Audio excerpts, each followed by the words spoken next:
Matt, I know that we are also tracking some precip, as you like to say, in the form of wintry mix. Yeah, a little bit of everything, Isabel. The only thing we're missing is the freezing rain, which I think we could all do without. Surface temperatures above freezing, so we don't have to deal with that. But you're right, a little messy this evening. Live look CSU cam right now reduces abilities. We do have some flakes mixing in with rain downtown. It's not all snow, but most places north of US 30, as we were calling for yesterday, have turned over to decent wet snow, and it's coming down good in spots. Areas now picking up anywhere from a ½ inch. We've got up to 1.5 inches out in areas of Ashtabula County. So how long does this last? Not much longer, folks. We've got just another hour or two. You can see some of the raindrops being depicted by our computer model over the next couple hours. Temperatures on their way up, so anything that falls or has fallen is eventually going to kind of melt off tonight. Most of it will. But look at this push of moisture. This is a pretty decent amount of moisture in our atmosphere. And you noticed earlier it started as rain. We started to cool the atmosphere. So a lot of that rain changed over to the heavy wet snow. Radar trying to keep up with it. But basically north of US 30, we're seeing the heaviest snow.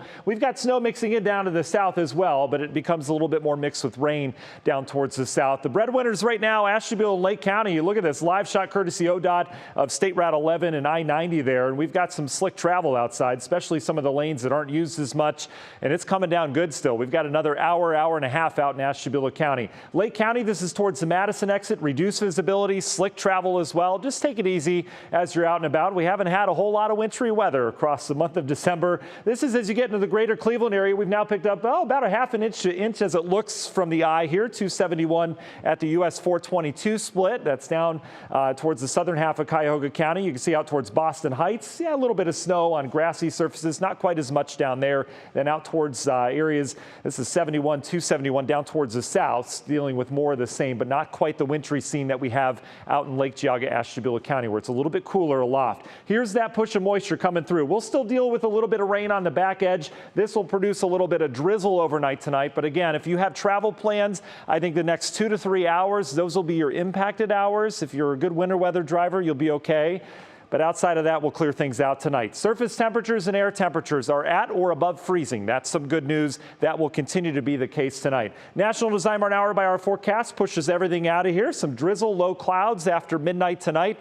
Tomorrow, quiet day, not too bad. We'll have, I don't know about this clearing, but we'll have, I think, mainly cloudy skies throughout the day. Maybe a sun peak if we're lucky. Overall, it will be a dry day until late in the day. We could bring in a couple showers with our next system that moves in here on Thursday. Beyond that, where do we go? Well, the warm air has been stuck across the eastern half of the country. This pattern has held the whole month of December. We've been warm over here. We've been cold out west. And look at the cold rate now. Pierre, South Dakota, sitting at 5 degrees. It gets colder up in Canada. This is even cold for them in spots, and there's plenty of it. It just hasn't made it to the East Coast yet, right? And I think a lot of us are okay with that. As we go through time, things are going to start to change on into the weekend. We've got that weak system moving in Thursday. That's our next shot at some showery weather. Doesn't look to be too big of a deal.